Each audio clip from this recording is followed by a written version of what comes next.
Salamshidobi ეთერში არჩევანი გასაბედისწერო რეისი რატომ გახდა კატინი ხელმეორედ პოლონეთის ტრაგედიის მიზეზი. გასაულებიან ევროპაში და საქართველოში სმოლენსკის ტრაგედიიდან და რა შაბილები დაბრუნდა საქართველოს პარლამენტის თავმჯდომარე ავღანიდან, სადაც ქართულ ჯარისკაცებს შეხვდა.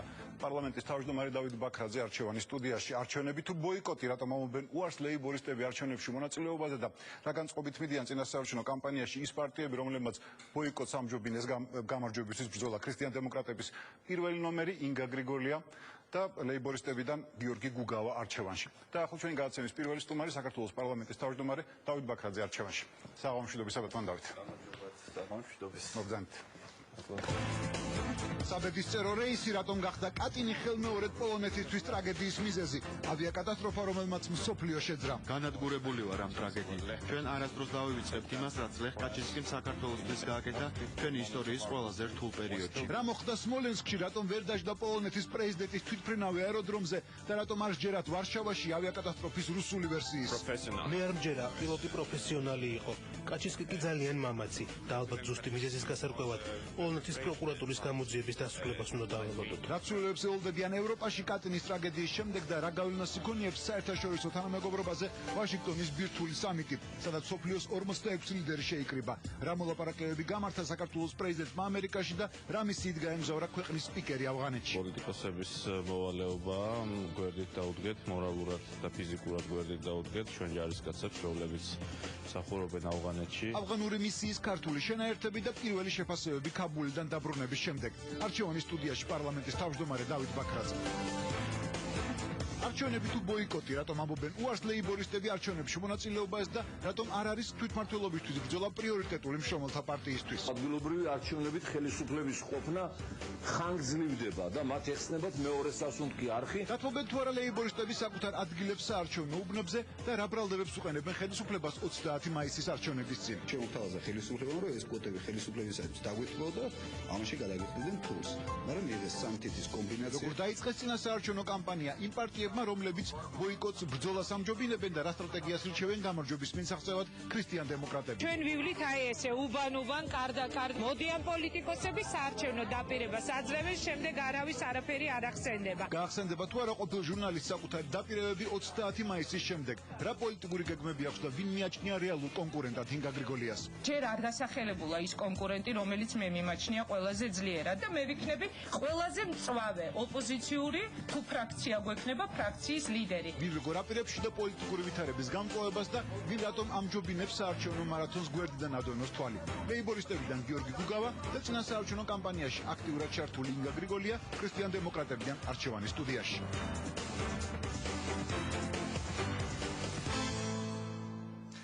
ბატონ დავით, კიდევ ერთხელ მოგესალმებით, გმადლობთ რომ მობრძანდით ჩვენს გადაცემაში და რა თქმა უნდა პირველი შეკითხვა შეეხება ავღანეთს. თქვენ გუშინ დაბრუნდით ავღანეთიდან.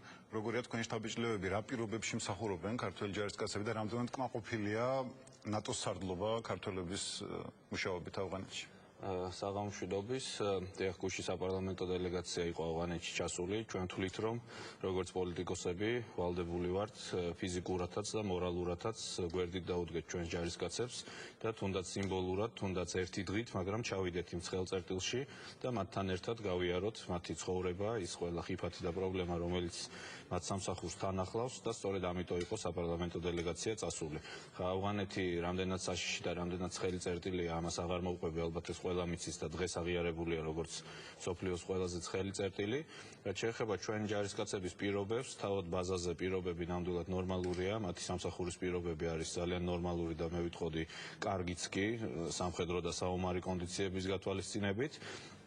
მე მქონდა შეხვედრა როგორც ბაზის ფრანგულ ხელმძღვანელობასთან, ასევე შევხვდი მთლიანად მთელი კოალიციური ჯარების სარდლის მოვალეობის შემსრულებელს გენერალ პარკერს და ყველა დონეზე მე მოვისმინე ძალიან კაფეო შეფასება, რომ ნატო სარდლობაც, მათ შორის ფრანგული სარდლობაც და ბაზის ხელმძღვანელობაც უმაღლეს შეფასებას აძლევს ქართველი ჯარისკაცების საქმიანობას და ყველა ძალიან კმაყოფილია იმით, რამდენად წარმატებულად ასრულებენ რა მნიშვნელობა აქვს საქართველოსთვის ავღანეთის ოპერაციას? ეს კითხვა ხშირად ისმევა და მე გუშინაც თქვი, რომ აქ მთავარი ამოცანა ჩვენი ჯარისკაცების იქ ყოფნის არის საქართველოს ინტერესების დაცვა. მე გეტყვით, ამის მიზეზი ბევრია, მე გეტყვით რამდენიმე მიზეზს. მიზეზი პირველი, ალბათ ყველას კარგად გახსოვთ, როდესაც მოსკოვის მეტროში დატრიალდა ეს ტრაგედია და მოხდა აფეთქებები ტერორისტული, მაშინვე გარკვეულმა ადამიანებმა რუსეთში გამოიყენეს ეს საბაბად საქართველოს წინააღმდეგ დაიწყეს საუბარი ქართულ კვალზე.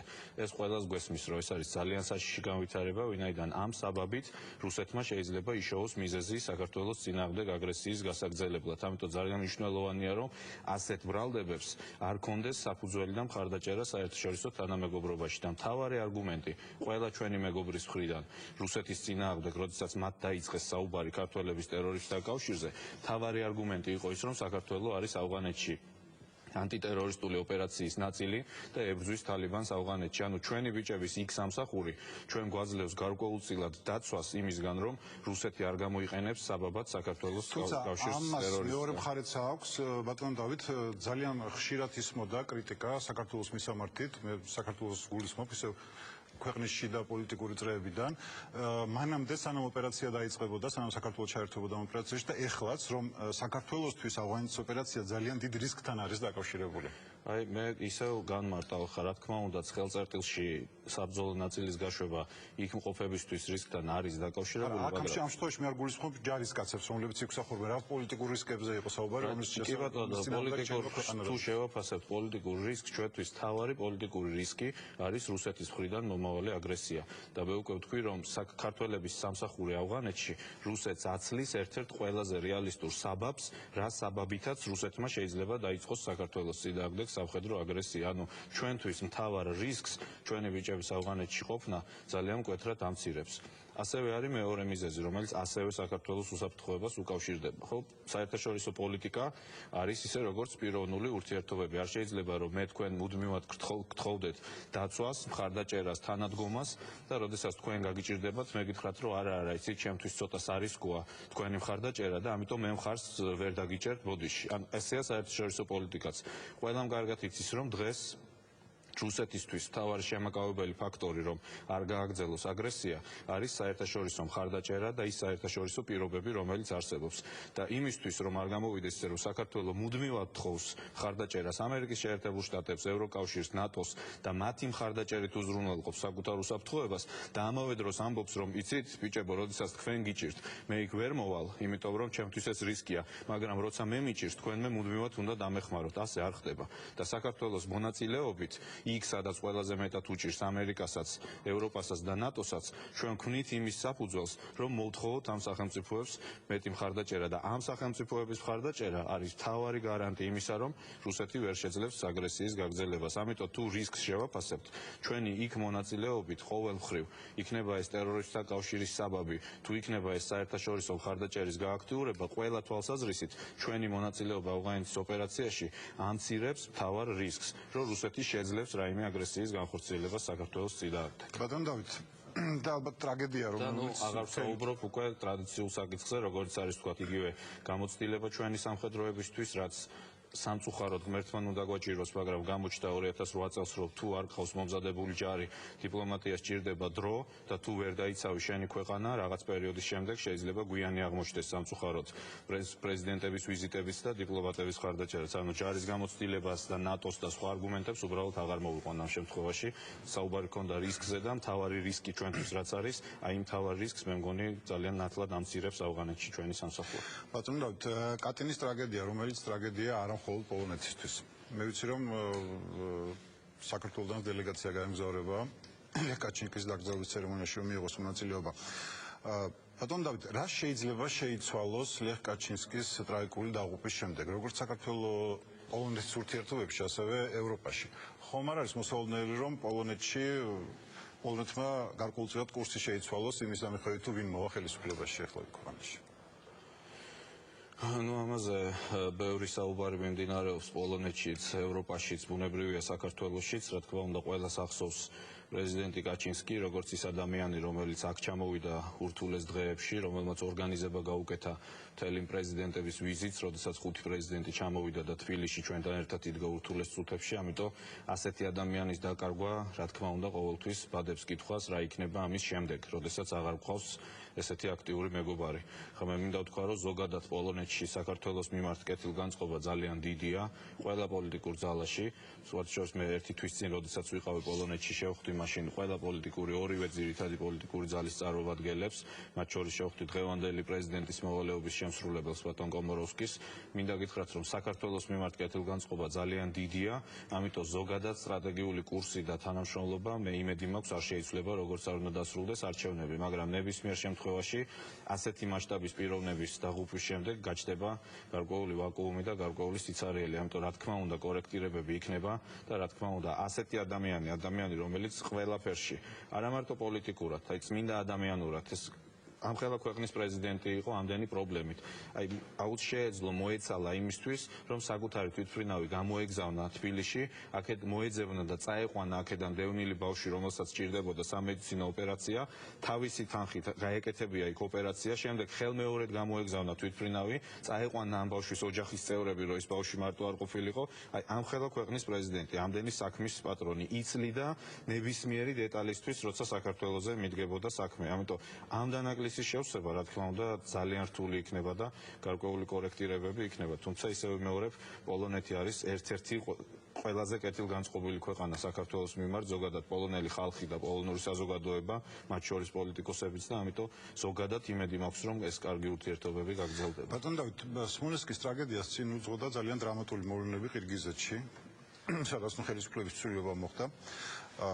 დღეს დიმიტრი მედვედევმა გააკეთა ძალიან საანგაშო განცხადება, რომ ყირგიზეთის სცენარი შეიძლება ნებისმიერ ქვეყანაში განმეორდეს, სადაც ხალხი უკმაყოფილოა ხელისუფლებით. ანუ ესეთი ინტერპრეტირება იყო. ხომ არ იყო კონკრეტული მინიშნებები მედვედევის განცხადებაში? მე ვერ გეტყვით, რამდენად იყო ჩართული რუსეთი ყირგიზეთის მოვლენებში, თუმცა ზოგიერთმა პოლიტიკოსმა მივისმენდი დღეს შეფასებებს მედვედევის განცხადება შეაფასა როგორც პრაქტიკულად აღიარება იმისა, რომ რუსეთი მონაწილეობდა ყირგიზეთის მოვლენებში. მე ამას რა თქმა უნდა ვერ დავადასტურებ და ამის ინფორმაცია არ მაქვს, მაგრამ ნებისმიერ შემთხვევაში ქაოსის შექმნა ქვეყანაში აწყობს ჩვენს არაკეთილ მოსურნეს. ჩვენ ეს ერთხელ უკვე გავიარეთ. ჩვენ ეს გავიარეთ 92 წელს და ქართულმა საზოგადოებამ მიიღო მაშინ ძალიან მტკივნეული და ძალიან მწარე გაკვეთილი. ამიტომ მე იმედი მაქვს და მჯერა, რომ ყირგიზეთი არ განმეორდება საქართველოში, არ განმეორდება ორი მთავარი მიზეზის გამო. პირველი მიზეზი, ეს არის ქართული სახელმწიფოს სიმტკიცე.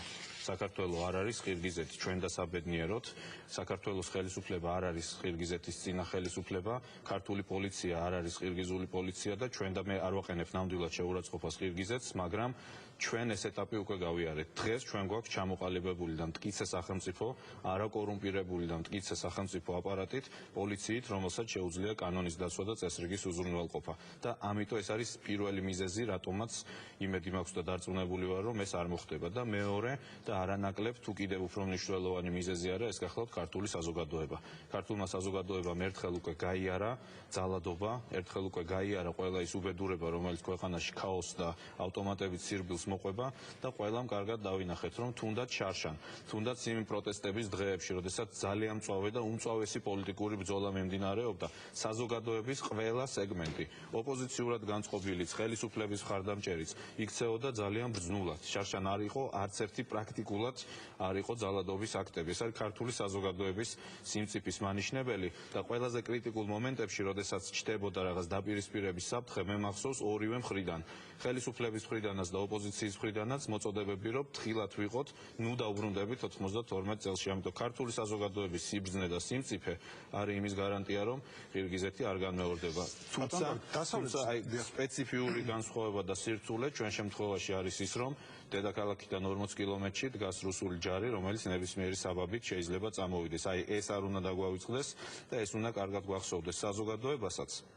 და განსაკუთრებით იმ პოლიტიკოსებსაც, რომლებიც საკუთარ პოლიტიკურ თამაშს თამაშობენ და ამ პოლიტიკურ თამაშში ძალიან უახლოვდებიან იმ სახიფათო ზღვარს, რომელმაც რუსეთს შეიძლება ამ ჯარის დაძვრის საშუალება მისცეს. ეს კარგად უნდა გვახსოვდეს. თუმცა დარწმუნებული ვარ, რომ სახელმწიფოს და საზოგადოების სიმტკიცის გამო ყირგიზული სცენარი ჩვენთან ვერ განმეორდება. ბატონო, დასავლეთში ძალიან ბევრი ფიქრობს და ეს საქართველოს ჩამოსულმა ფრანგმა დეპუტატებმაც განაცხადეს, რომ რუსეთს თუ მოერევი, ეს შესაძლებელია მოხდეს მხოლოდ მასთან ურთიერთობის ინტენსიფიკაცია. ანუ ეს არის ის გზა, რითაც შეიძლება დაუშვათ რუსეთს მოერევოს დღეს დასავლეთი. არ არის რუსეთის მორევაზე საუბარი. მე ამ შემთხვევაში პოლიტიკურ მორევას კი ბატონო, მე წინა კვირაში ვიყავი საფრანგეთში, სადაც მქონდა ძალიან ბევრი შეხვედრა. მათი პოზიციაა, რომ თანამშრომლობის და ჩართულობის გზით ბევრად მეტის მიღწევა შეიძლება რუსეთთან ვიდრე კონფრონტაციის გზით. ჩვენი პოზიცია ამ შემთხვევაში მარტივია, რა თქმა უნდა, ღმერთმა ქნას და ნეტა რუსეთი იყოს ცივილური პარტნიორი ევროპის და შეერთებული შტატების. ნეტა რუსეთი იყოს მართლა ჩართული და მართლა მეგობარი ამერიკის შეერთებული შტატების და ევროკავშირის. ასეთი მეზობელი და ასეთი რუსეთი ბევრად ნაკლებად საშიშია ჩვენთვის, იმიტომ რომ რუსეთი, რომელიც მეგობრობს ცივილიზებულ დასავლეთთან და რომელიც იქცევა დასავლური სტანდარტებით, არასდროს არ გააგზავნის ტანკებს მეზობელ ქვეყანაში. ამიტომ ნეტა ესე იყოს და ღმერთმა ქნას რომ ესე იყოს, მაგრამ პრობლემა იმაშია სამწუხაროდ, რომ დღეს ასე არ არის. ამიტომ იმ სურვილში, რომ რუსეთთან ურთიერთობა გააუმჯობესონ და კარგი ურთიერთობით რუსეთი გახადონ უფრო ცივილური, უფრო მისაღები და ნაკლებად სასტიკი თავისი მეზობლების მიმართ, თავისთავად ამ სურვილში ცუდი არაფერი არ არის, ოღონდ ეს არ უნდა ხდებოდეს ინტერესების, ეს არ უნდა ხდებოდეს, დიახ, აქ მივდივარ, ლეგიტიმური ინტერესების ხარჯზე და ის რაც მე მოვისმინე საფრანგეთში იყო, რომ ძალიან კარგად აცნობიერებენ, რომ თუ ისინი დათმობდნენ საქართველოს ინტერესს, ეს არ არის გზა რუსეთთან თანამშრომლობისთვის. აი ეს არის ჩვენთვის თავარი, რომ არ მოხდეს ჩვენ ხარჯზე. ჯერჯერობით ეს გვესმის ყველა ჩვენი პარტნიორისგან და ამ თემაზე დისკუსიები ჰქონდა ძალიან ბევრი ჩვენს ამერიკელ მეგობრებთანაც, როდესაც დაიწყო ახალი რუსული პოლიტიკა, ეგრეთ წოდებული გადატვირთვის პოლიტიკა ამერიკაში. ამ თემაზე ჰქონდა დისკუსიები ჩვენს ევროპელ პარტნიორებთანაც და ყველასგან გვესმის აბსოლუტურად ნათელი და მტკიცე დაპირება, რომ ეს გაუმჯობესება არ მოხდება საქართველოს ხარჯზე.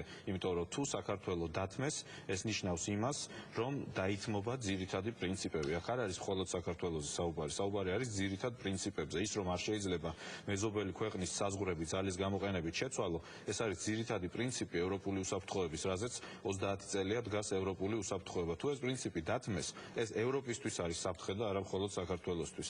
ის რომ არ შეიძლება ძალადობით მიაღწიო თვითგამორკვევას და თქვა, რომ ხარ დამოუკიდებელი, როდესაც მოსახლეობის 70%-ს ძალადობით დევნი საკუთარი სახლებიდან, თუ ეს მოხდება, ეს ევროპისთვის არის საშიში და ძალიან ბევრი პოტენციურად კონფლიქტური რეგიონისთვის არის ევროპაში საშიში და არა მარტო საქართველოსთვის. ამიტომ ეს არის პრინციპები, რომელიც მნიშვნელოვანია ევროპული უსაფრთხოებისთვის და ამ პრინციპებზე ჩვენი პარტნიორები უარს არ იტყვიან. ყოველ შემთხვევაში ასეთი პოზიცია ფიქსირდება მათგან ყველა დონეზე და ყველა შეხვედრაზე და ამის გათვალისწინებით, კი ბატონო, ღმერთმა ხელი მოუმართოთ, თუ ისინი შეძლებენ, რომ რუსეთს რაიმე დაარწმუნონ, შთააგონონ და ოდნავ უკეთესად მოქცევა აიძულონ. ამაში მე პრობლემას ვერ ვხედავ.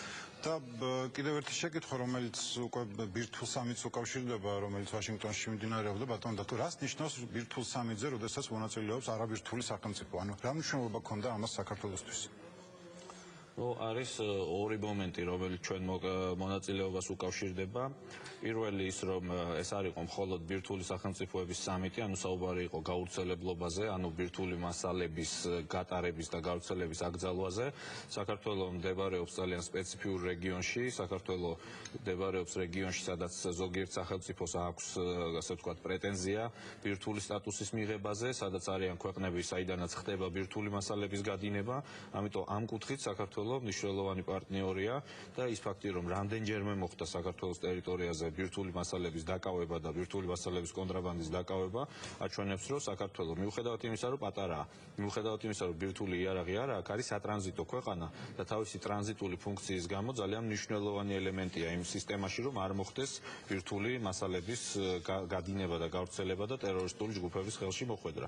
და არის მეორე ელემენტი, ასევე სატრანზიტო ქვეყანად შეიძლება ბევრი იყოს მსოფლიო სოფლიოში, მაგრამ ყველა არ მიუწევიათ იქ. ის ფაქტი, რომ საქართველოს მიიწვიეს, არის ასე ვთქვათ პოლიტიკური მხარდაჭერის ჟესტი ამ სამიტის ორგანიზატორების, ამ შემთხვევაში ამერიკის შეერთებული შტატების მხრიდან. არ არის საიდუმლო, რომ ბოლო 2 წლის განმავლობაში ყოველნაირად ცდილობენ ჩვენი რუსი კოლეგები და სამწუხაროდ ჭყალებში პარტნიორები, სამწუხაროდ, რომ მოახდინონ საქართველოს ფაქტობრივი იზოლაცია და ის ფაქტი, რომ ამ დროს საქართველოს დემონსტრატიულად მიწვევა ხდება სოფლიოში მთავარ პოლიტიკურ და დიპლომატიურ მოვლენაზე. მიუხედავად იმისა, რომ მართალი ბრძანდებით არც ბირთვული სახელმწიფო ვართ, პატარა ქვეყანაც ვართ და სატრანზიტო ქვეყნებიც შეიძლება ძალიან ბევრია სოფლიოში, ის რომ აქ მოგვიწვიეს და მოხვდით იმ სახელმწიფოების რიცხვში, არის ასე ვთქვათ დემონსტრატიული პოლიტიკური ჟესტი, რომ საქართველოს რჩება და არის საერთაშორისო თანამეგობრობის მნიშვნელოვანი წევრი და მნიშვნელოვანი ნაწილი. ამიტომ პოლიტიკური მხარდაჭერის კუთხითაც ეს მიწვევა და მონაწილეობა იყო ძალიან სერიოზული და მნიშვნელოვანი და სწორედ ამიტომ მიიღო საქართველოს პრეზიდენტმა ეს მოწვევა. დიდი მადლობა ბატონ დავით, ჩვენ ამ თემას უკვე ჩვენ შემდგომ სტუმართან გავაგრძობთ, ჩვენ პირადად ჩაფრთხილდება ვაშინგტონიდან, ბატონ ბრძანებისათვის ჩვენი სტუმარი გახდათ საქართველოს პარლამენტის თავმჯდომარე დავით ბაქრაძე და ახლა პირდაპირ ჩართვა ვაშინგტონიდან საქართველოს საგარეო საქმეთა მინისტრის მოადგილე გიგა ბოკერია უპასუხებს ჩვენ შეკითხვებს. ბატონო გიგა, საღამო მშვიდობისა. საღამო მშვიდობისა, ისმენთ. ბატონო გიგა, თქვენი შეფასებით რა მნიშვნელობა ჰქონდა ბირთვული უსაფრთხოების სამიტს საქართველოსთვის? მე მგონი მე მოუსწარი ბოლო ნაწილს თქვენი საუბრის, ჯერ ბოდიში მადლობა მოწვევისთვის და მადლობა შესაძლებლობისთვის. და მე მგონი პარლამენტის თავმჯდომარემ თუ არ ვწდები ისაუბრა მნიშვნელოვან საკითხზე საქართველოსთვის, ჩვენი საზოგადოებისთვის, ჩვენი მოქალაქეებისთვის, პოლიტიკურ გზავნილზე, იმ ფაქტზე, რომ საქართველოს რჩება, არა საქართველოს ხელისუფლება, როგორც ესეთი, აუცილებლად, რომ მთლიანად ჩვენი ქვეყანა არის პარტნიორი ცივილიზებული თავისუფალი სამყაროსის და ამ თავისუფალი სამყაროს ლიდერის შეერთებული შტატების და ეს ჩვენთვის ყველა თვალსაზრისით მნიშვნელოვანია. პირველ რიგში ჩვენი უსაფრთხოების თვალსაზრისით არის მნიშვნელოვანი. ის რომ დღეს ჩვენ საფრთხე განმეორებითი აგრესიის, ანუ ფართომასშტაბიანი აგრესიის გვაქვს ძალიან დაბალი, ფაქტიურად ამ მონაკვეთში შეუძლებელიც არის ამის განხორციელება. ამის ერთ-ერთი მნიშვნელოვანი ფაქტორი, შიდა პოლიტიკურ ფაქტორებთან ერთად, ჩვენი საზოგადოების მთლიანობასთან ერთად არის ჩვენი პარტნიორების ყურადღება და მათი პოლიტიკური ინვესტიცია საქართველოში და პირველ რიგში ეს შეეხება შეერთებულ შტატებს. ამას გარდა, რა თქმა უნდა, მიუხედავად რომ საქართველო არ არის ბირთვული სახელმწიფო ნამდვილად და არც გახდება ბირთვული სახელმწიფო, პრეზიდენტმა ობამამ გააკეთა ძალიან მნიშვნელოვანი განცხადება, უბრალოდ ფოკუსი მოახდინა მნიშვნელოვან ასპექტზე, რომ ეს პასუხისგებლობა ბირთვული გაუცილებლობის და ეს საფრთხე ბირთვული მასალების გავრცელების აკისრებს დამატებით ფუნქციას ისეთ ქვეყნებსაც, რომელსაც არ აქვს ბირთვული იარაღი ნამდვილად და არც შეიძლება რომ კონდეთ პოტენციაში, მაგრამ დიდი საფრთხე არის ეგრეთ წოდებული non-state აქტორებისგან, ანუ ტერორისტული ორგანიზაციებისგან ამასთან ერთად და ყველა ქვეყანას აქვს ვალდებულება და პასუხისმგებლობა, რომ ეფექტურად ებრძოლოს ასეთი მასალების ტრანზიტს, გადაადგილებას მის ტერიტორიაზე და ამ თვალსაზრისით საქართველოს აქვს თავის პასუხისმგებლობა და მე თვლი რომ ჩვენ შეგვიძლია რომ თამამად ვთქვათ რომ ჩვენ ამ პასუხისმგებლობას ჩვენ პარტნიორებთან კოოპერაციის პარალელში პირველ რიგში აქაც შეერთებულ შტატებთან ვასრულებთ საკმაოდ ეფექტურად, რა თქმა უნდა, სამწუხაროა და ჯობია რომ ასეთ რამის გამოწვევის წინაშე საერთოდ არ ვიდგეთ, მაგრამ ეს გამოწვევა დგას და საქართველოს შეერთებულ შტატებთან და სხვა საერთაშორისო პარტნიორებთან ერთად რიგ ძალიან მნიშვნელოვანი და სახიფათო შემთხვევებში შეატარა ძალიან ეფექტური ოპერაცია ამ ტრანზიტის აღკვეთის, იმ ადამიანების დაკავების, ვინც ამ ტრანზიტში იყვნენ ჩაბმული, ამიტომ ჩვენ გვაქვს ეს ფუნქცია, მაგრამ ის ასპექტი, რადგან იქამდე პარლამენტის თავმჯდომარე საუბრობდა, რადგან საგარეო საქმეთა მინისტრმა ისაუბრა ადრე კომენტარებისას, ჩვენთვის რა თქმა უნდა არის ძალიან მნიშვნელოვანი. ამავე დროს არ გვევისდება, რომ საქართველო არის სოფლიოს ნაწილი და ბირთვული ასეთი მასალების გავრცელება ტერორისტების ხელში მოხვედრა არის საფრთხე მთელი მსოფლიოსთვის და ჩვენთვისაც და ჩვენ შეგვაქვს ჩვენი წვლილი ამ საქმეში, ჩვენ არ ვართ მხოლოდ მომხმარებლები უსაფრთხოების, ჩვენ ვართ სრულფასოვანი ნაწილი საერთაშორისო თანამეგობრობის და შემიძლია ვთქვა, რომ ეფექტურად ვასრულებთ ჩვენ წილ პასუხისმგებლობას. ძალიან მნიშვნელოვანი იყო ის შეხვედრები, რომლებიც იმართებოდა ვაშინგტონში ვიზიტის პერიოდში. საზოგადოება ინფორმირებულია ამ შეხვედრების შესახებ, მაგრამ ეს იყო უფრო ოფიციალური ინფორმაცია, რაც მოდიოდა. თუ შეგიძლიათ უფრო რომ დაგვიკონკრეტოთ, რა იყო ის ძირითადი განსახილველი საკითხები, თუნდაც ამერიკის შეერთებული შტატების ვიცე-პრეზიდენტთან და შემდეგ სენატორებთან, რომელშიც საქართველოს პრეზიდენტი მონაწილეობდა. ხო, თქვენ ბრძანეთ, რომ იყო ძალიან ფართო სპექტრის შეხვედრების, როგორც უმრავლესობის უმცირესობის ლიდერებს, სენატის და წარმომადგენელთა პალატის ყველა საკვანძო, ჩვენთვის საკვანძო წარმომადგენლებს პრეზიდენტის შეხვედრა.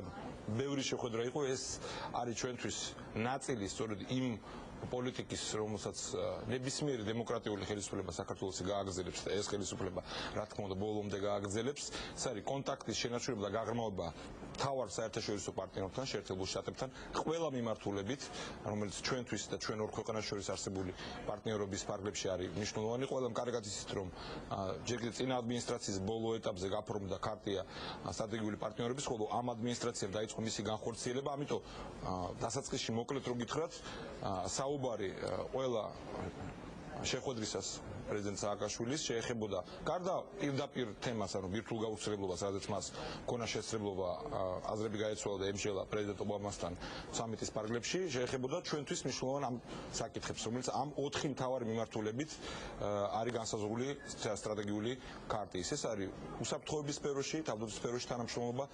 თქვენ იცით, რომ ცოტა ხნის წინ პენტაგონმა დაიწყო განხორციელება პროგრამის ჩვენი შერეღებული ძალების წვრთნის ავღანეთის ოპერაციისთვის ბალტიისპირეთთან, უნგრეთთან და ხორვატიასთან ერთად. ჩვენთვის ეს ძალიან მნიშვნელოვანი არის და აქაც ჩვენ ვიღებთ დახმარებას, გვჭირდება ეს დახმარება, მაგრამ შეგვაქვს ჩვენი წვლილი იმაში, რაც თავისუფალ სამყაროს, რაც სოფლიოს სჭირდება, მის უსაფრთხოებას და ჩვენ პარტნიორებს ამ ძალიან გადამწყვეტ ბრძოლაში, რომელიც მიმდინარეობს ავღანეთში, მთელი სოფლიოსთვის.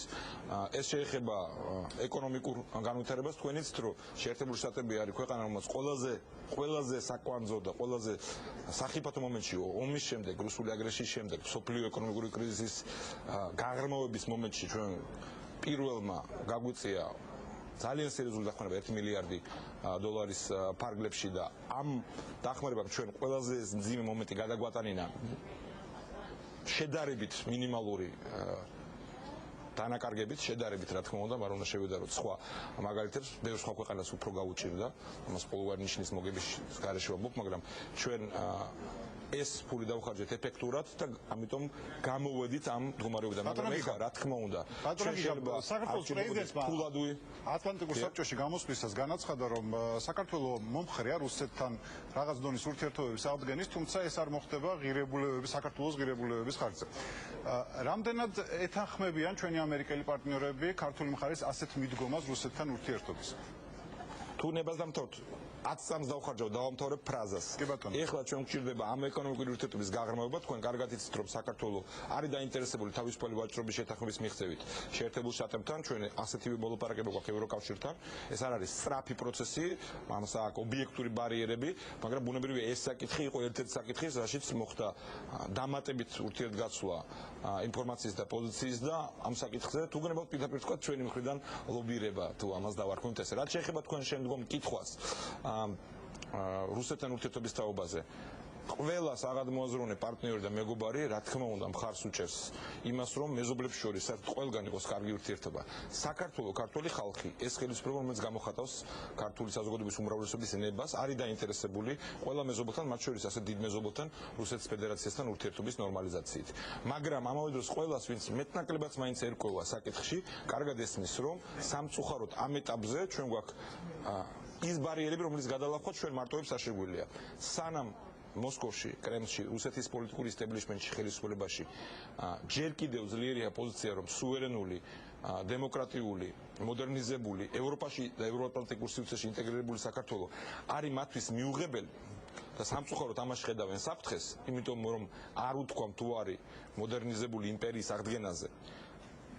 ამ საკითხში კომპრომისი არც ერთი დემოკრატიული ხელისუფლებისგან საქართველოს და ამ ხელისუფლებისგან პირველ რიგში ქართული ხალხისგან არ იქნება, ვერ იქნება, იმიტომ ეს იქნება ღალატი იმ ბრძოლის, რაც მიმდინარეობდა 200 წლის განმავლობაში, ეს იქნება ღალატი ჩვენივე ამოცანების, ჩვენი შთამომავლობის, ჩვენი საზოგადოების ნორმალური თავისუფალი განვითარების, ამიტომ აქ კომპრომისი არ უნდა იყოს, ვერ იქნება.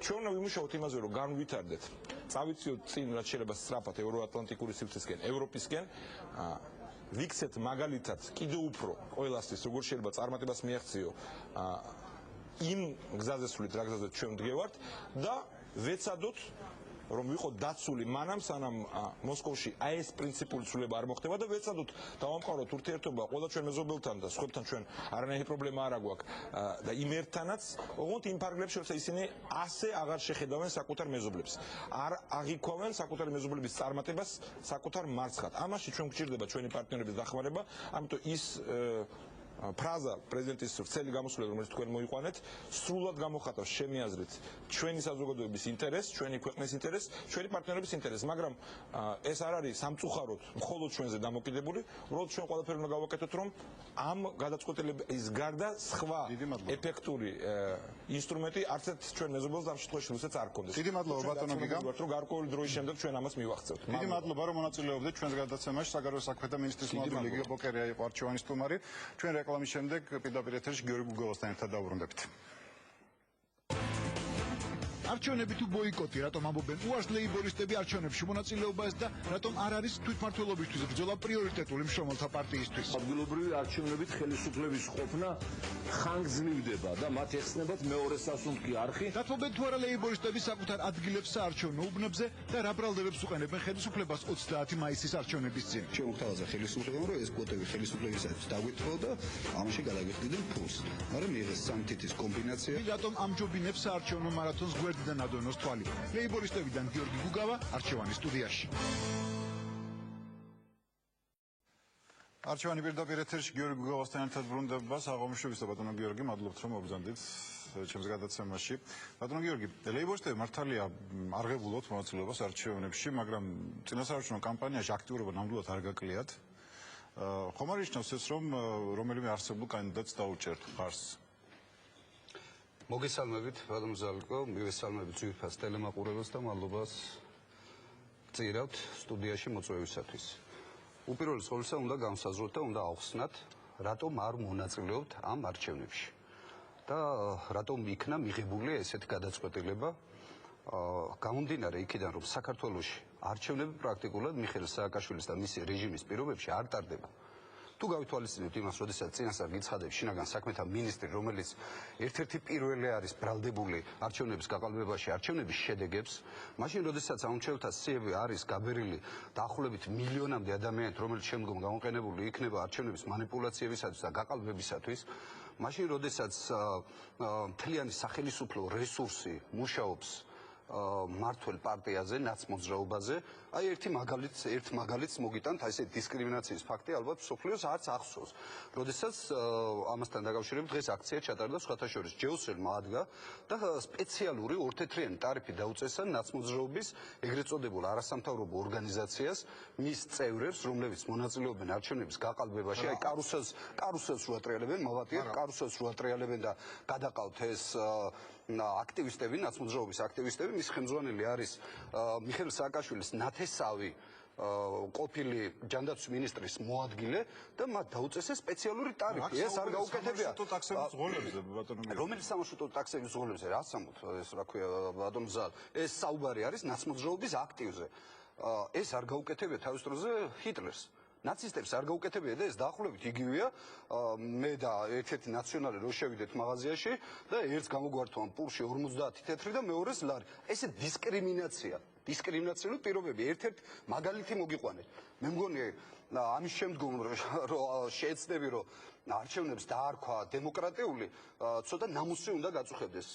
უფრო მეტი სააკაშვილს ეს არჩევნები ჭირდება თავის შელახული ასე ვთქვათ სახის, თავის შელახული რეპუტაციის გამოსასწორებლად, მას ჭირდება თავიდან ლეგიტიმაცია, რომ სოფლიოს აჩვენოს, რომ მან ჩაატარა დემოკრატიული არჩევნები და ამ პაექრობაში გაიმარჯვა ნაცმოძრაობამ, ამისთვის ჭირდება და რაც თავარია თვითმმართველობის არჩევნებით არ იცვლება ეს ხელისუფლება.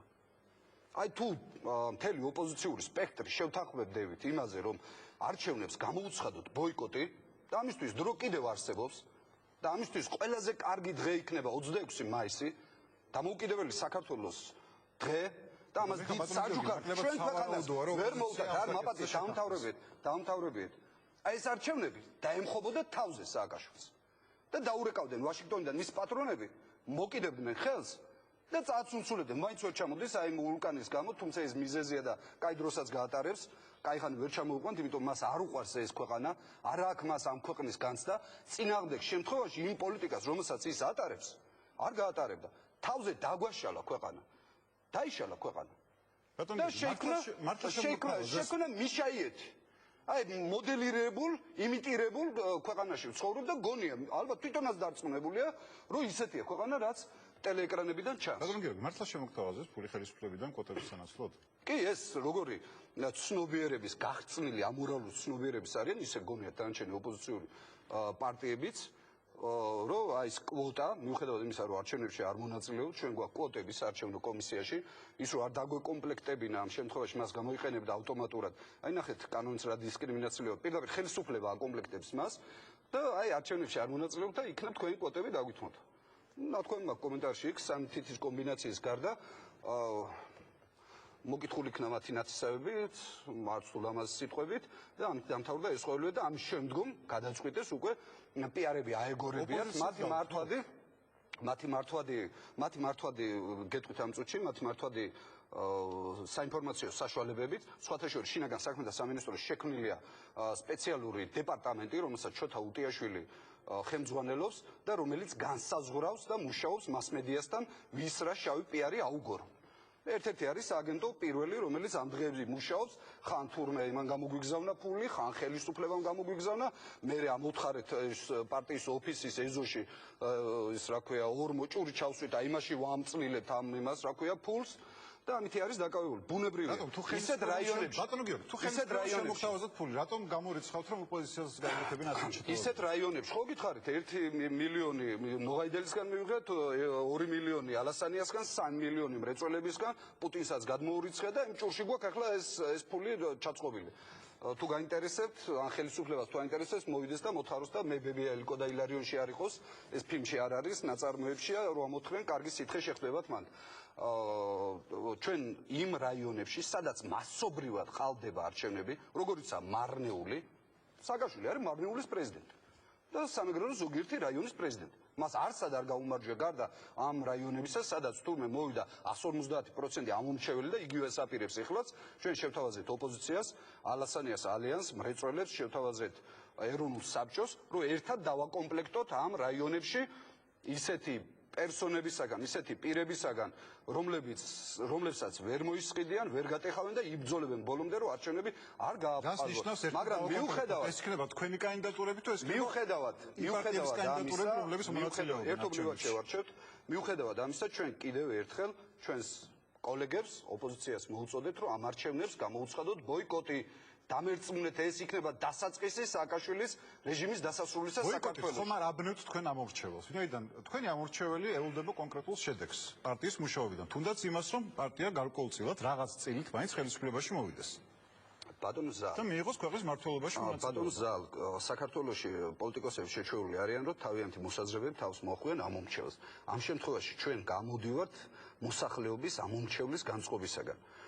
ეხლა თქვა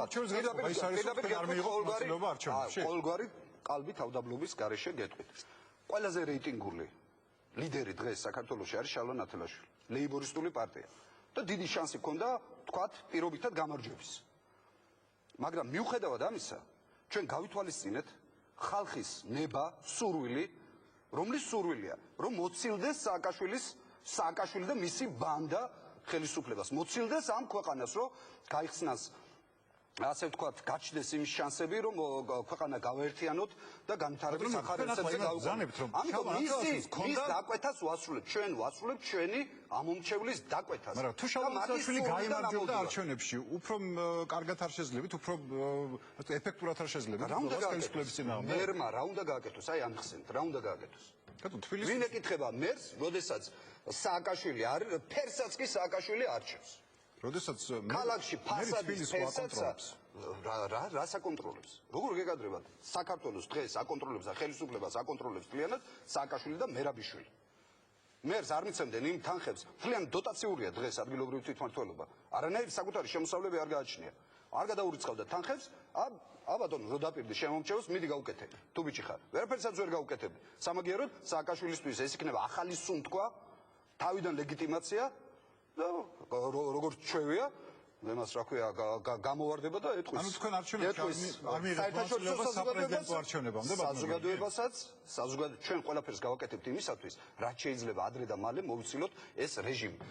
აი განსაკუთრებით მნიშვნელოვანი საკითხებია არჩევნებზე მეტი მნიშვნელობა გააჩნია იმ საკითხებს რომლის გამო ჩვენ ვიბრძვით და მუდმივად აქციები გვაქვს მუდმივად ბრიფინგებია მუდმივად პროტესტში და ბრძოლაში ვიმყოფებით აი იგივე წამლებთან დაკავშირებით და მის ფასებთან დაკავშირებით აი ყაუყაჩაღით რო შევუვარდა იქ პენსიონერებს და ღვარღვარად ყარაცრემლები იმ შესახებ რომ თუ მე აი როგორ გაძვირებულა წამლებიო და ეს ბებიაჩემსაც აწუხებსო ბებიამისი შეიხთან და იაპონიის იმპერატორთან დაყავს შეხვედრაზე ხოლო 35,000 ადამიანი იმის გამო რომ არ ქონდა წამალი არ ქონდა ოპერაციის ფული არ ქონდა მკურნალობის ფული გარდაიცვალა არ არის ეს დანაშაული არ არის ეს მიზან მიმართული გენოციდი საკუთარი ერის.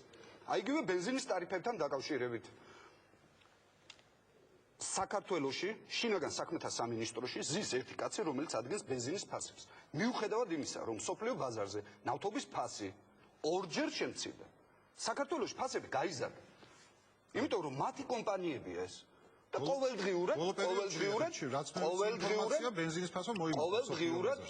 ყოველდღიურად ძარცვენ ჩვენ მოსახლეობას. საქართველოში 2 ლარი ღირდა ბენზინი, როდესაც სოფლიო ბაზარზე ბარელი ნავთობი ღირდა $150.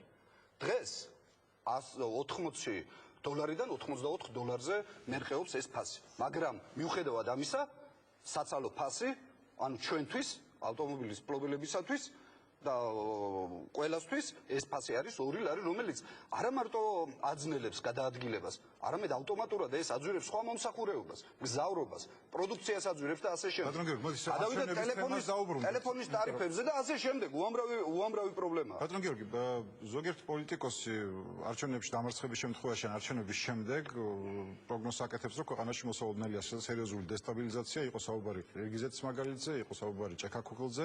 ამ შემთხვევაში სად იქნება ლეიბორისტული პარტია? რა პოლიტიკას დაიკავებს და რა გესს აიღებს ლეიბორისტული პარტია? ლეიბორისტული პარტიის პოზიციას მოგახსენებთ და მდგომარეობს შემდეგში. კიდევ ერთხელ კოლეგიალურად, აი ხო გჯერა ჩვენი რომ არავისი არ გშურს, არც კანდიდატი ყავს, არც არჩევნებში არ მონაწილეობ და ვთხოვთ ჩვენს კოლეგებს. 26 მაისს გამოუცხადოთ ბოიკოტი ამ არჩევნებს. აი რო გაუყალბებენ მერე არჩევნებს. მერე ნურავი ნუ მოგვადგება და ნუ დაგვიწყებს აჯებას თხოვნას იმასთან დაკავშირებით, რომ არიქა გამოდით, დაგვიდგეთ მხარში, წაგვართვეს არჩევნები, გაგვიყალბეს, ესე გვიქნეს, ასე გვიქნეს. ეს არ არის გამოსავალი. გამოსავალი არის აი იმ ბრძოლაში, უკომპრომისო ბრძოლაში, შეუვალ ბრძოლაში, რომელიც გამოიხატება არჩევნები არ არის ბრძოლის მეთოდი ერთ-ერთი. ბოიკოტში ნორმალურ დემოკრატიულ ქვეყანაში ბუნებრივია არჩევნები არის ბრძოლის მეთოდი. საქართველოში, მიშაიეთში ეს ბრძოლის მეთოდი არ არის. ეს არჩევნები ჯიბეში უდევს იმ манипуляციებით, რაც მე მოგახსენეთ. და ამიტომ დავადგეთ უკომპრომისო ბრძოლის გზას. ბოიკოტი არის დაუმორჩილებლობის ერთ-ერთი ფორმა. და თუ ამას გავაკეთებთ, კიდევ ერთხელ გეუბნები, თავზე დაემხობა ეს არჩევნები. დაურეკავენ მას აუცილებლად მისი პატრონები და მოაცილებენ აქედან. აი უმტკივნეულოდ მოვიშორეთ ამ რეჟიმს. ესაც საუკეთესო გამოსავალი და ეს გულწრფელი თხოვნა და ამაში არ დევს რაიმე რომ თქვა ჩვენი აზრები მოვახვიოთ თავს ან ჩვენ უკეთეს პოზიციაში ვართ და ამ პოზიციიდან ველაპარაკებით მათ. მეგობრული თხოვნა ჩვენი კოლეგების მიმართ. ბატონო გიორგი, იმ შემთხვევაში რომ თუ გაიმარჯვებს ოპოზიციის კანდიდატი არჩევნებში, არ ფიქრობთ რომ ლეიბორისტები თამაშგარეთ მდგომარეობაში აღმოჩნდებით? მაგას მოდელირებულ ქრონიკაშიც არ უშვებენ და იმიტაციებს რო აკეთებენ, იქაც არ უშვებენ. არჩევნების შედეგები გვანო მერაბიშვილმა გამოაცხადა ინტერვიუებში.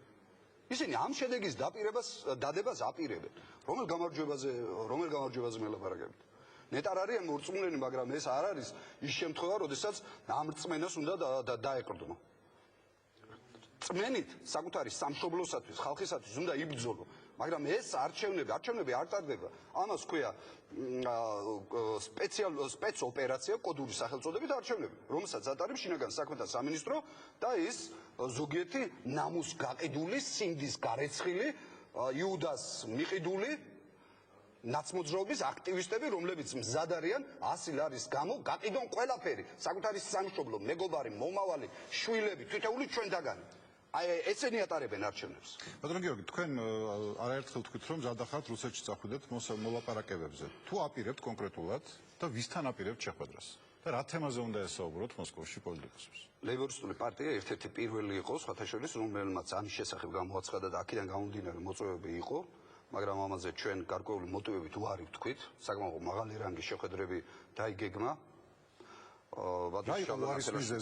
ეს ხდებოდა იმ ცნობილი სააპრილო მიტინგების დროს და ამას გამოიყენებდა აუცილებლად სააკაშვილი და მერაბიშვილი იმისათვის, რომ დაეპატიმრებიათ ოპოზიციის აქტივისტები და ამას დაგვებრალებდნენ ჩვენ და აი ამ მოტივებით ვარი ვთქვით მაშინ ამ შეხვედრაზე და თუ ამის შესახებ გადაწყვეტილება იქნება მიღებული, ჩვენ ვართ ტრანსპარენტული, ღია, ჩვენთან დაფარული არაფერი არ არის და ამას აუცილებლად გაცნობებთ და ვაცნობებთ საზოგადოებას. თქვენ იზიარებთ იმას, რომ დღეს რუსეთთან ბავშვად ქართულმა ოპოზიციამ რაღაც ფორმით დიალოგი უნდა დაიწყოს?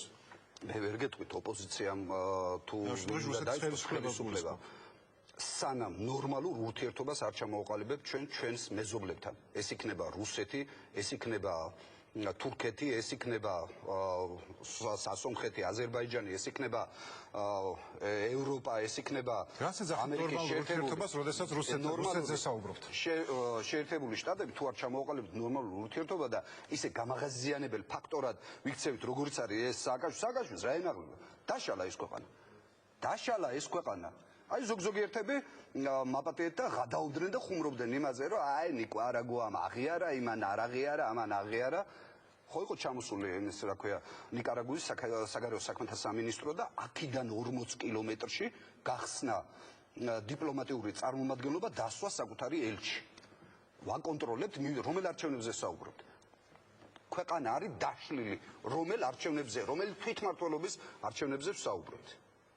და ჩვენ ეს რა ქვია გვაქვს იმის ძალა როგორადაც ამას აცხადებდნენ ზოგიერთ ხელისუფლების უცხოპირო და უსინდისო წარმომადგენლები, რომ თურმე თუ ჩვენ მოვინდომეთ არიქა და დავკრავთ ბუქს და ნაღარას და გავალთ მოსკოვამდე ჩვენი ტანკებით. და ამ დროს ეს ადამიანები ეს რა ქვია მამალი კურსკვიტებივით გარბოდნენ წითელი ხიდისაგან გასაქცევად. ბატონო გიორგი, არა უნდა ავღანეთში ჩვენ ჯარებს. როდესაც აქ მოძღვრავდნენ იმის შესახებ, რომ აი უდიდესი გადაწყვეტილება მივიღეთ. სამი შემთხვევა ჰქონდა საქართველოს, როდესაც ავღანეთში გაგზავნა ჯარები, ეს იყო გიორგი მე-11-ის დროს, როდესაც ირანელების სასარგებლოდ იბრძოდნენ ქართველები, მეორე შემთხვევა ეს იყო, როდესაც რუსეთის იმპერიის სასარგებლოდ იბრძოდნენ ავღანეთში ქართველები და მესამე შემთხვევა არის, როდესაც ამერიკის შეერთებული შტატების სასარგებლოდ იბრძვიან ავღანეთში ქართველები. რა გვინდოდა? ჩვენ რომ ომი გქონდა, ვინმე მოვიდა და დაგვეხმარა, ჩვენ მაგივრად ერთი ტყვია მაინც გაისროლა? თუ არ გახსოვს რა გამოგვიგზავნეს? წყალი და პამპერსები, ნუ პამპერსი გასაგებია, რატომაც გამოაგზავნეს ამ ხელისუფლების შემხედვარი. და ბატონო გიორგი, ბოლოს შეკითხვა. იმ შემთხვევაში რატომ უნდა დაიღვაროს ქართველი ვაჟკაცის სისხლი ავღანეთში? ვინმე მახსნას ნორმალურად. იმ შემთხვევაში თუ დანარჩენ ოპოზიციამ არ გაიზიარა თქვენი მოწოდება ბოიკოტისაკენ, რას გზას დაადგება ლეიბორისტული პარტია? ლეიბორისტული პარტია გააგრძელებს ბრძოლას, მისი ლიდერი შალვა ნათელაშვილი გააგრძელებს ბრძოლას, როგორადაც აქამდე გვიბრძოლია და აუცილებლად ჩვენ ვიქნებით ის ძალა. ჩვენ ვიქნებით ამ ბრძოლაში ავანგარდი, რომელიც ამ ხელისუფლებას დაამარცხებს. ადრე თუ გვიან მიხვდება ყველა ოპოზიციური ძალა ხსნა ამ რეჟიმისაგან არის პრინციპულობაში, შეუვალობაში, დაუმორჩილებლობაში, ბოიკოტირებაში, სხვა ყველა ხერხი ნაცადია. მე ვიშვიში და ტირილი არჩევნების გაყალბების შესახებ ეს უკვე გამოვიარეთ, გვიანი იქნება. და ამის უკვე არავის არ ჯერა. დიდი მადლობა ბატონო გიორგი, მოგზაურობისათვის. გიორგი გუგავა ლეიბორისტული პარტიიდან იყო ჩვენი სტუმარი, რეკლამის შემდეგ ქრისტიან დემოკრატების პირველი ნომერი ინგა გრიგოლია არჩევანში.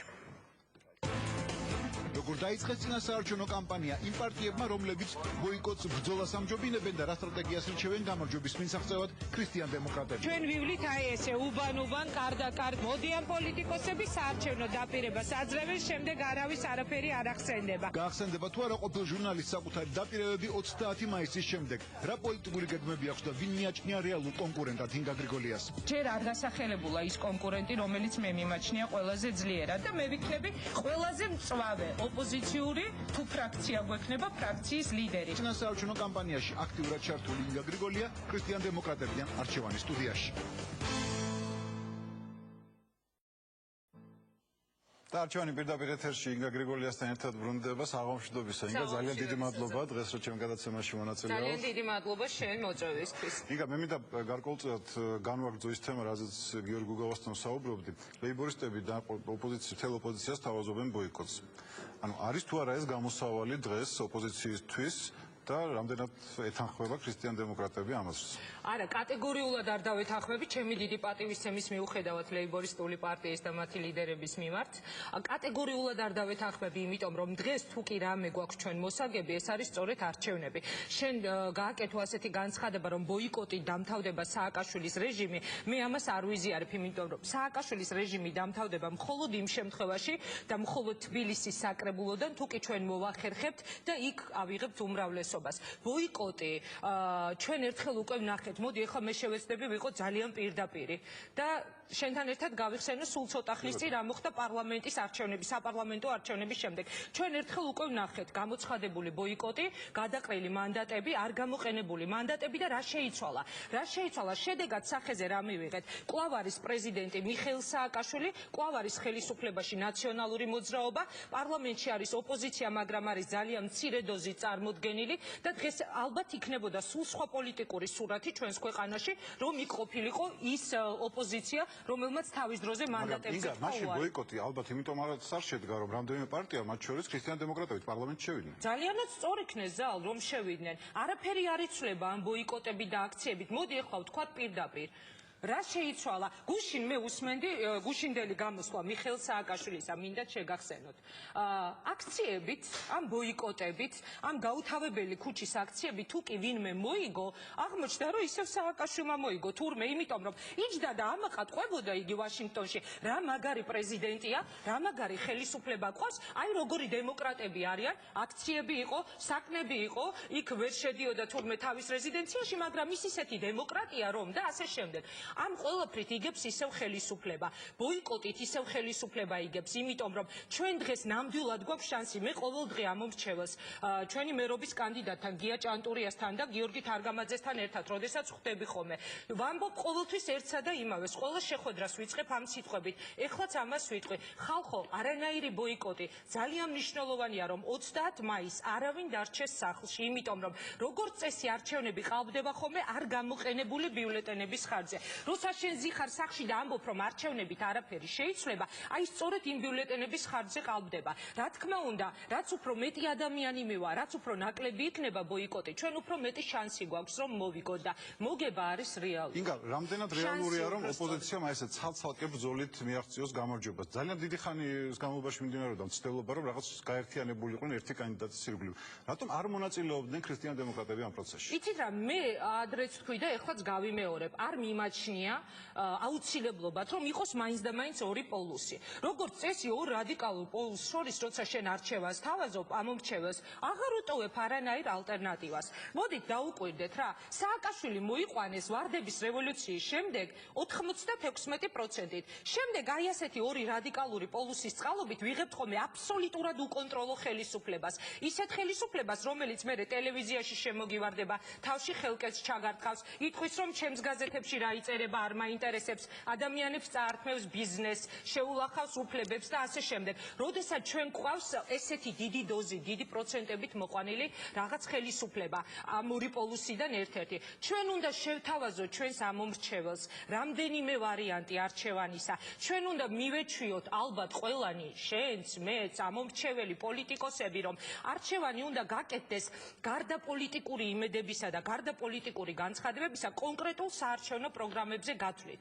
მე გეტყვი, როდესაც ხვდებით ამომრჩეველს, როდესაც მათ ვესაუბრებით პოლიტიკურ თემებზე, მათ ესმით, რომ ეს ხელისუფლება უნდა შეიცვალოს, მაგრამ მათთვის არის უფრო მეტად მნიშვნელოვანი, როდესაც შენ მას თავაზობ, რომ მე შევცვლი ამ ხელისუფლებას, შემდეგ როგორ ვაგრძელებ ქვეყნის მართვას.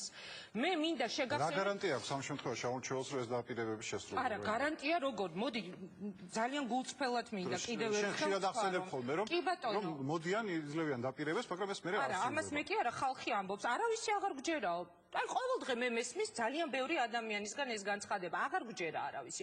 მოდიან დაპირებებს გვაძლევენ, შემდეგ ივიწყებენ ამ დაპირებებს და არაფერი არ იცვლება ქვეყანაში.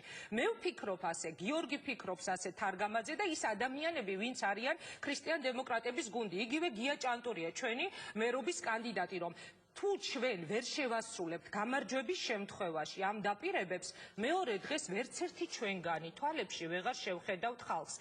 აღარ არის ეხლა ტყუილების დრო, აღარ გაპატიებს. ხალხი უბრალოდ აღარ გაპატიებს. შენ თუ კი მას მისცემ სრულ დაპირებას, გამარჯვებული შემდეგ მოხვალ და ისე მოიქცევი, როგორც მოიქცა სააკაშვილი თავისი ნაციონალური მოძრაობით, რომ უამრავ რაღაცას პირდებოდა ხალხს და სინამდვილეში რა დღეშია ხალხი. მე ამას ეხლა უფრო ვხედავ კიდე უფრო მეტად ამ შეხვედრებისას. მართლა უმძიმესი სოციალური მდგომარეობა აქვს ხალხს. მართლა ძალიან ბევრი რამე დაპირდნენ და არაფერი არ არის შესრულებული. ჩვენ არ გვინდა რომ დავემსგავსოთ მათ. მე შემიძლია გითხრა 100,000 ჯერ ეს სიტყვები, რომ არ ვაპირებ დავემსგავსოთ მათ. როდესაც ამ პროგრამაზე არის საუბარი, გია ჭანტურიას მიერ შეთავაზებული საარჩევნო პროგრამა ქრისტიან დემოკრატების დასაქმება და დაბალი ტარიფები. ზალ მეც თავდაპირველად, როდესაც მოლაპარაკებები გავმართე ამ პოლიტიკურ გადაწყვეტილებასთან დაკავშირებით, რასაკვირველია მქონდა ჩემი კითხვები ამ საარჩევნო პროგრამას რამდენად განვახორციელებდით ჩვენ გამარჯვების შემთხვევაში. თურმე მართლა არის შესაძლებელი, რომ გაზი მივცეთ მოსახლეობას მოგცენ ჩვენ 10 თეთრად, დენი მოგცენ 5 თეთრად და წყალი იყოს უფასო. მე მინდა მართლა გაიგოს ეს ჩვენმა მაყურებელმა. ეს არ არის ილუზია, ეს არ არის ტყუილი დაპირება. ეს არის რეალობა, იმიტომ რომ არსებობს კონკრეტული ხელშეკრულებები, რომელზეც თავის დროზე მუშაობდა სწორედ გია ჭანტურია და ის არ არის რა 20 წლის ბიჭი და 22 წლის ბიჭი, რომ ესე ჰაერზე ისროდეს დაპირებებს. სწორედ იმ ხელშეკრულებების საფუძველზე, რომელიც შახტენიზის კონსორციუმთან არის გაფორმებული, აღმოჩნდა რა მაყურებელმა ეს უნდა იცოდეს. ჩვენ ყოველდღე მას უხსნით, მაგრამ ეხლა კიდევ ერთხელ გავიმეორებ. 5-ჯერ უფრო ძვირად გვაძლევენ გაზს. სინამდვილეში ჩვენ უნდა ვიხდიდეთ 5-ჯერ უფრო იაფ გადასახადს. გაიხსენე, როგორ ნერვიულობთ ხოლმე ალბათ ოჯახში, როდესაც მოგდით გადასახადი. ელექტროენერგიის, გაზის, გავიხსენოთ ყველამ ერთად.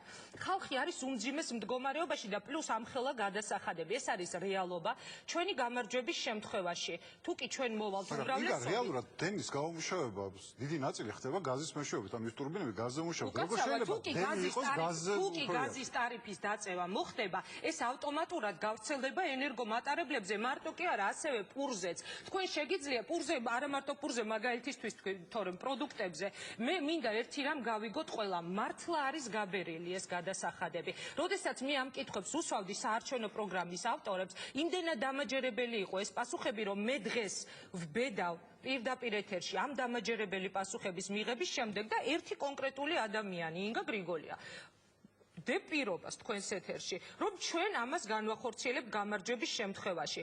თუ ვერ განვახორციელებთ, ზალ, კიდევ ერთხელ ვიმეორებ, ჩვენ ვერ ვიქნებით იმ თბილისის საკრებულოს უმრავლესობაში, იმიტომ რომ ჩვენ არ გვინდა რომ დავემსგავსოთ ხელისუფლებას, რომელიც უკანა კარიდან შედის და ემალება ხალხს. ხალხს უნდა გაუმარტივოთ ცხოვრება და ამას მიაღწევს აუცილებლად გამარჯვების შემთხვევაში ქრისტიან დემოკრატიული მოძრაობა. ეს კითხვა ალბათ ძალიან ხშირად დაუსვათ, მაგრამ მეც მინდა რომ უბრალოდ პასუხი მივიღო შენგან. ძალიან ხშირად ისევ შენი კოლეგა ოპოზიციონერები ქრისტიან დემოკრატებს მოიხსენიებენ როგორც ხელისუფლების სატელიტ პარტიას. რატომ არის ასეთი ეჭვები ოპოზიციაში? იცით რა არის? არასოდეს არ ვეთანხმებოდი, ჯერ კიდევ, როდესაც მე შენს ადგილას ვიჯექი ხოლმე და გადაცემები მიმყავდა ასეთ შეფასებებს. გავიხსენოთ, როდიდან დაიწყო ეს ბრალდებები ქრისტიან დემოკრატების მიმართ. დაიწყო იმ დროიდან, როდესაც ისინი შევიდნენ პარლამენტში. კიდევ ერთხელ ვიმეორებ, ძალიან სწორ იქნეს რომ შევიდნენ, იმიტომ რომ დღეს არაფერი არ მოუტანია ცვლილების სახით იმ გამოცხადებულ ბოიკოტს და გადახეულ მანდატებს. და კიდევ ერთი, იცით რა, მე არავიზე არ მინდა ეხლა რაღაც დავკონკრეტდე, მაგრამ როდესაც სატელიტებზე არის საუბარი, არის საუბარი ხელისუფლებისთვის სასარგებლო თამაშზე, ძალიან დიდი ბოდიში, მაგრამ ბევრი ოპოზიციონერი ლიდერის მიმართ შეიძლება ამ პერიოდის განმავლობაში მე როგორც ჟურნალისტსაც მქონია კითხვები, რომ თქვენ უკაცრავად ხელისუფლების თამაში ხომ არ ითამაშეთ რაღაც თქვენი გადაწყვეტილებით, ასე არ შეიძლება ადამიანები სააკაშვილის საყვარელ ტერმინს გამოვიყენებ ჩარეცხო. გადაწყვიტო რომ იმიტომ რომ მე შენთან არ ვარ, შენ გადაწყვიტო რომ მე ვარ ვიღაცის სატელიტი. ეს ძალიან გავს თამაშობდეს ხელისუფლების თამაშს. არა, ვის შეიძლება დღეს თამაშობდეს ხელისუფლების თამაშს, მე ხა თავ შევიყავებ კონკრეტული სახელების და გვარებისგან, იმიტომ რომ მე ყველაზე მეტად რაც არ მომწონს, ეს არის, როდესაც ადამიანს ასხამ ლაფს. როდესაც წინგიზის და რაღაც არგუმენტებით ესაუბრები, გასაგებია, მაგრამ ეს ეხელაღებით მე კი მიმაჩნია, რომ სწორედ ხელისუფლების თამაში არის ხშირად, როდესაც არის საუბარი, ვთქვათ, რაღაც უცნაურ გაერთიანებებზე, რაღაც არარსებული იდეის გარშემო გაერთიანებაზე. იდეა გასაგებია უნდა წავიდეს სააკაშვილი, მაგრამ იმიტომ რომ შენ არ დგეხარ ჩემთან ერთად, ამიტომ მე შენ გამოგაცხადო მაინც და მაინც სატელიტად და ვიღაცის პროექტად, ეს არის ძალიან მინიმუმ, ეს არის ძალიან არაკორექტული. და მეორე, არ მესმის, როგორ შეიძლება დღეს ოპოზიცია ებრძოდეს ერთმანეთს, როდესაც მე ვიყავი წასული, უცხოეთიდან უყურებდი ხოლმე, როგორ ხდებოდა დებატები ოპოზიციურ ლიდერებს, პარტიებს შორის და მიკვირდა, რატომ უჯდებიან თქვენ ერთმანეთს დებატებზე, რატომ აკრიტიკებენ, ამით ხომ ხელისუფლება იგებს. აი მარტივ მაგალითს გეტყვით. ძალიან გამიკვირდა ლევან გაჩეჩილაძემ ესეთი განცხადება გააკეთა, რომ დებატებშიო ვიწევო გია ჭანტურიასო. რა დროს ოპოზიციის კანდიდატის დებატებში გამოწვევა, გამოიწვიეთ ხელისუფლება, ლევან გაჩეჩილაძე თავის დროზე ჩემს გადაცემებში წარმატებით იწევდა პარტიას როგორც ჩვენ თქვი ლაფსასხავს. ერთი წუთით ნინო ბურჯანაძეს იწევდა დებატებში, იგივე ლევან გაჩეჩილაძე იწევდა მიხეილ სააკაშვილს და დღეს რაზე უნდა გვედებატოს ჩვენ რომელიმე ოპოზიციური ლიდერი იმაზე რომ დებატებზე დავждეთ რა უნდა დაგვიმტკიცო რომ ტარიფები არ უნდა გაიაფთეს. აი ეს არის სწორედ ის უცნაური განცხადებები, რასაც ჩვენ ვისმენთ. მოდით მივცეთ ამ მომრჩეველს საშუალება, მე ვცემ ძალიან დიდ პატივს თითოეულ მათგანს. ძალიან ბევრი უბრძოლია თავისი პოზიციები, ვინმეს მოსწონს, არ მოსწონს, ეს მათი თემაა. მე ვამბობ, რომ დღეს ჩვენ უნდა მივცეთ ამ მომრჩეველს შანსი, რომ მან აირჩიოს რაღაც მისთვის მისაღები, რაც მას შეღავაც მისცემს. ჩემი და შენი თაობის ადამიანები ყოველდღე ამ მომრჩევლები, იცი რას მეუბნებიან? როგორ ვიცხოვროთ 35 წლის ზევით სამსახურებიდან პრაქტიკულად შანსი აღარ გვაქვს რომ სამსახურში მიგვიყონ ან გვიშვებენ. არ გვაქვს პენსია. ჯერ ის პენსია რა არის ხალხს წამლის ფულად არ ყოფნის უმძიმეს მდგომარეობაშია და მე მინდა ეხა შევახსენო ხელისუფლებას უკვე როგორც ქრისტიან დემოკრატების სიის წარმომადგენელმა სად არის დაპირებული $100 პენსია. მე ძალიან მაინტერესებს წამლის ფულზე როდესაც ტირის პენსიონერი ცრემლები მოздით ღაპაღუპით მართლა ამ ადამიანებს სად არის ეს დაპირებები. აი ამაზე უნდა ვედაო დღეს ჩვენ ხელისუფლებას და არა ოპოზიციას დაუპირისპირდეს რომ მოდი შენ მე დებატებზე დამიჯექი და დაგიმტკიცებ რომ შენი ვის დაუჯდები ინგა დებატებში? დებატებზე მე დაუჯდები მხოლოდ ხელისუფლებას და კიდევ ერთხელ გავუსვამ ამას ხაზს. ეს მხოლოდ 30 მაისამდე, თორემ მე ნებისმიერ ადამიანს იცი რატომ? ამით იგებს ისევ ხელისუფლება. წარმოიდგინეთ, ისინი დადიან, რაღაცა იქ გზებს აგებენ, რაღაც იქ შადრევნებს, ხიდებს, საოცარ რაღაცეებს დგავენ. ფასადურს რასაკვირველია და ვითომ ძალიან მაღალი პედესტალიდან არ ერევიან აი ამ შიდა პოლიტიკურ დაპირისპირებაში. ამასობაში ოპოზიცია დაერია ერთმანეთს და ამით იგებს მხოლოდ ხელისუფლება. ამიტომ ვცდილობ ჩვენ რომ არ გავხდეთ არა, ხელისუფლება ამით იგებს თქო და როდესაც ჩვენ საუბრობთ შეცდომებზე, არის შეცდომები, რომელიც ძალიან საბედისწერო შეიძლება აღმოჩნდეს და როცა შენ გინდა რომ მოუგო ხელისუფლებას, ბოიკოტები და ასეთი ტიპის ჩარეცხვები კი არ უნდა დაიწყო. არამედ საქმით უნდა დაუპირისპირდე. ვინ არის შენი კონკურენტიო, როდესაც სვამთ კითხვას? ხელისუფლება. ერთადერთი პარტია, რომელიც დღეს შეიძლება იყოს საფრთხის შემცველი ხელისუფლებისთვის, რომელსაც ძალიან უყვარს ესეთი განცხადებები. აი მე საქმეს ვაკეთებ, ოპოზიცია საუბრობს. ამ დროს გია ჭანტურია უდებს მათ რეალურ პროგრამას.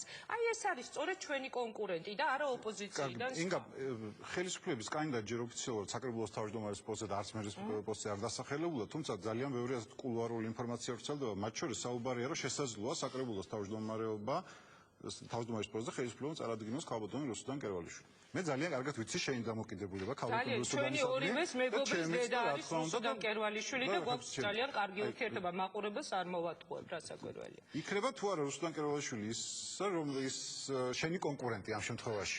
და საქართველოს დებატებში დაუჯდე რუსუდან კერვალიშვილს. მართლა ძალიან დიდ პატივს ვცემ მას, იმიტომ რომ კიდევ ერთხელ ვამბობ, ის არის ჩვენი მეგობრის ნინო დარასელის დედა და პირადადაც ძალიან დიდ პატივს ვცემ, მაგრამ თუ კი ქალბატონი რუსუდანი იქნება მათი საარჩევნო სიის ნომერი პირველი, ეს იმას ნიშნავს, რომ პოლიტიკური პასუხისმგებლობის თემები მას თავის თავზე ბუნებრივია, ხო, ექნება აღებული და არ ვიცი, ვისთან იქნება, მე მზად ვარ ნებისმიერ წარმომადგენელს ხელისუფლებისას დაუჯდე და მთელი ამ წლის განმავლობაში გატარებული პოლიტიკის მიხედვით, იმიტომ რომ ხალხი არის ასეთ მძიმე დღეში, იმიტომ რომ მათ ბევრ ამეს პირდებოდნენ და ჩვენ არ გვინდა რომ დავემსგავსოთ სააკაშვილს და მის ნაციონალურ მოძრაობას მოძრაობას, აი სწორედ ამ გადასახედიდან მათ დაუჯდე დებატებზე. მე შემიძლია დავჯდე ნებისმიერთან, ეს იქნება პირველი ნომერი თუ ბოლო, ამას არ აქვს მნიშვნელობა, მაგრამ კატეგორიულად არ დავჯდები ოპოზიციასთან, იმიტომ რომ დროა რომ ოპოზიცია მიხვდეს რომ ამ კინკლაობით, კინკლაობაც აღარ ქვია, ეს არის ძალიან სერიოზული ბრძოლა. იგებს მხოლოდ ხელისუფლება და დადგება 30 მაისი და მერე უცბად აღმოჩნდება რომ კვლავ ხელისუფლება მოიგო, იმიტომ რომ ხალხმა შეიძლება მართლა თქვას, ვაუ, თავი დაგვანებეთ და კიდევ ერთი ძალიან დიდი ბოდიში გაერთიანებაზე როცა არის საუბარი. მე ადრეც ვთქვი და კიდევ ერთხელ გავიმეორებ, ჩვენ უნდა ვისაუბროთ გაერთიანებაზე უკვე 30 მაისის შემდეგ. საკრებულოში გავიხსენოთ როგორ მოიგო თავის დროზე სააკაშვილმა. ვანო ზოდელავა იყო შევარდნაძის მერი, ხელისუფლებაში იყო ედვარდ შევარდნაძე და მოქალაქე და კავშირი და სააკაშვილი გახდა ოპოზიციის ლიდერი, საკრებულოს თავმჯდომარე. აი იქ უნდა გავაერთიანოთ ჩვენი ხმები, იმიტომ რომ პლუს ერთი ხმა დაგვჭირდება. მე ეგებ ჩვენ ვაძლევთ სხვის კანდიდატს ხმას, ეგებ ისინი გვაძლევენ. ეხლა არ არის ბრძოლის დრო, ჩვენ იქ უნდა გავაერთიანდეთ ხელისუფლების წინააღმდეგ. სააკაშვილმა გვაჩვენა ამის მაგალითი თავის დროზე, როდესაც მთავარი პოლიტიკური პლაცდარმი იყო სწორედ თბილისის საკრებულო. ჩვენ მას დღეს უნდა მივართვათ სწორედ ოპოზიციური თბილისის საკრებულო და გავახსენოთ როგორი არის ბრძოლა ლეგიტიმური პოლიტიკური ტრიბუნიდან. ეს იქნება ლეგიტიმური პოლიტიკური ტრიბუნა, ზალ. მე დღესვე ვამბობ იმ საპარლამენტო არჩევნების შემდგომი პერიოდის მსგავსად ჩვენ არ ვაპირებთ, რომ აი თუ კი უმრავლესობით ვერ მოუხდებით, გავიბუტოთ მანდატები გადავხიოთ და უარი ვთქვათ ხალხის მიერ მოცემულ ხმებზე. ჩვენ ნებისმიერ ხმას, ერთ ხმასაც კი ძალიან გავუფრთხილდებით ჩვენი ამომრჩევლისას და თუ კი უმრავლესობით ვერ მოვალთ, ვიქნებით ძალიან მწვავე ოპოზიცია. ინგა, შენ ისე დაასრულე დროებით თუ საერთო ჟურნალისტური კარიერა, რომ საზოგადოებაში დღემდე გავს როგორც სამართლიანი და ობიექტური ჟურნალისტის იმიჯი. ეხლა მე შეიძლება ცოტა ცუდი ტერმინი ვიხმარო. არ გეშინია რომ პოლიტიკაში შეიძლება შენი იმიჯი გაისვაროს? არა, არ მეშინია არანაირად, იმიტომ რომ გაგცემ ამაზე ისეთივე პასუხს, რითიც დავიწყე საუბარი. მე ვერ წარმომიდგენია, როგორ შეიძლება ქუჩაში გამოვიდე, თუ კი გამარჯვების შემთხვევაში აღმოჩნდება, რომ ჩვენ მოვატყუეთ ხალხი. მე როდესაც ვამბობ, რომ მე მჯერა ამ პროგრამის განხორციელების, მე ვიცი ამ საარჩევნო პროგრამის ავტორთა მთელი რიგი მოსაზრებები და დასაბუთებები, რამდენად ეს არის რეალური. რასაკვირველია, იმიჯი გაისრება კი არა, მართლა თვალებში ვერავის ვეღარ ჩავხედავთ, თუ კი ჩვენ ვერ მოვახერხეთ და ვერ შეუსრულეთ ხალხს ეს დანაპირები, მაგრამ რადგან ვამბობთ, რომ გვაქვს ამის განხორციელების თავი, ესე იგი ეს არის რეალობა. ტყუილა ზალ, არავინ არავის არაფერს აღარ დაპირდება. იმიტომ რომ ამის ნათელი მაგალითი არის არაერთი დაპირება, არაერთი არჩევნების წინ. მართლა ყოველდღე მე მესმის უამრავი ადამიანისგან, როცა ვხვდებით, აღარ გვჯერა ამ პოლიტიკოსების დაპირებისო. მე მინდა დღეს ვთხოვო ყველას, ჩემი თაობის, ჩემზე პატარა თაობის, ჩვენზე უფროსი თაობის წარმომადგენლებს, ადამიანებს, რომლებიც გამოდიან ჩვენთან შესახვედრად, ან ჯერ კიდევ სახლში სხედან და ტელეეკრანებიდან გვაკვირდებიან. გამოდით 30 მაისს, მიიღეთ არჩევნებში მონაწილეობა და გაძლევთ პირობას, რომ არსებობს შანსი მოუგოთ ამ ხელისუფლებას. ინგა, ბოლო შეკითხვა. იმ შემთხვევაში თუ ქრისტიან დემოკრატები ვერ გაიმარჯვებენ არჩევნებში და ინგა გრიგოლია ვერ გახდება საკრებულოს თავმჯდომარე, შემდეგ რა იქნება? არაფერი, დავრჩები თბილისის საკრებულოში და ვიქნებით ძალიან მწვავე ოპოზიცია ამ ხელისუფლებისა. თუმცა ჩვენ ვსაუბრობთ იმაზე, რომ ნებისმიერ შემთხვევაში შენაპირებ, რომ პოლიტიკაში დარჩა. არა, რასაკვირველია, მე ვერ წარმომიდგენია, რომ შეიძლება ვერ გაიმარჯვო, ვერ მოხვიდე უმრავლესობაში და ამის გამო უარი თქვა შემდეგ რაღაც შენს მიერ მოცემულ მანდატზე. ხალხს რო ხვდებით, ისინი გვეუბნებიან, რომ გჯერა და იმედი გვაქვს და რაღაც იმედის ნაპერწკალი გვაქვს და ეგ მართლა შეიცვალოს, როცა ადამიანს პირდები, რომ შენი კომუნალური გადასახადების შემცირება მოხდება, რომ შენ გექნება ძალიან დიდი შეღავათი საცხოვრებლად, რომ შენ წამლის ფულზე ცრემლების ღრა აღარ მოგიწევს, იმიტომ რომ დაგეზოგება სწორედ ამ გადასახადებიდან, სულ რომ არაფერი სხვა რომ არ შევთავაზოთ. ჩვენ ვთავაზობთ ადამიანებს იმას, რისი გაკეთებაც არის შესაძლებელი და კიდევ ერთი, დავრჩებით თბილისის საკრებულოში, ოპოზიციაში, ამას არ აქვს მნიშვნელობა სად, რამდენ კაციანი ფრაქციით და ვიბრძოლებთ ნებისმიერი ჩვენი თანამოქალაქის უფლებებისთვის. ადამიანები უნდა გრძნობდნენ საკუთარ ქვეყანაში თავს სრულფასოვან მოქალაქეებად. რატომღაც ისეთი განცდა გაჩნდა, რომ ეს ხელისუფლება არის ჩვენი უფროსი. არავის უფროსი არც ხელისუფლება, არ ჩვენ არ ვიქნებით არჩევის შემთხვევაში. პოლიტიკოსად უნდა გაღიაროს ხალხმა.